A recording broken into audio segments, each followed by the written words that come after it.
Okay, now we're going to look at part 2 of the writing paper, and part 2 is exactly the same whether you are doing academic IELTS or general IELTS. It's the same kind of task where they ask you to discuss a topic, to debate a topic. Very often it talks about the advantages and disadvantages, pros and cons, benefits, drawbacks. Sometimes it doesn't, sometimes it wants your opinion on something. And we're going to look at a very typical question, because I think you very often see questions like this about technology. And so you get 40 minutes, or they recommend that you spend 40 minutes on task 2 and only 20 minutes on task 1. Task 1 is shorter. But you get 40 minutes for task 2. And I hope to show you today that that's a long time. That's a nice long period. And you should be able to write a full answer in that period. Your answer must be at least 250 words, so 300, 350, that's fine.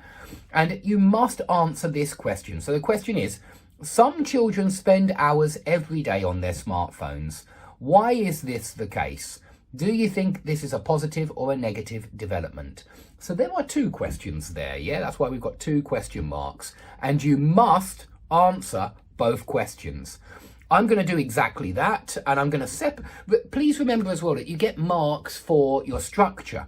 And in part 2, you really want to be looking at introduction, main body, conclusion. And the introduction and the conclusion only really need to be a couple of sentences long, maybe 3.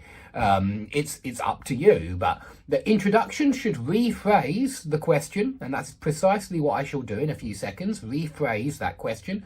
And the conclusion should rephrase what conclusions you have come to in the essay.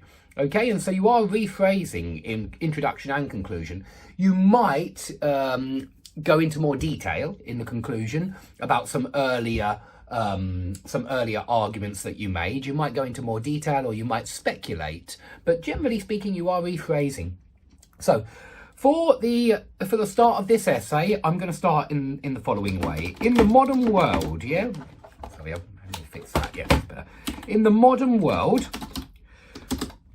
yeah, and I say that just because obviously when you're dealing with a question like this, you are talking about how times have changed, yeah, and we're talking about how times have changed in terms of technology. So in the modern world, youngsters, yeah, and I chose the word youngsters rather than children. I want to use youth, youngsters, you know, and not just the word children. I want to show that I've got good vocabulary.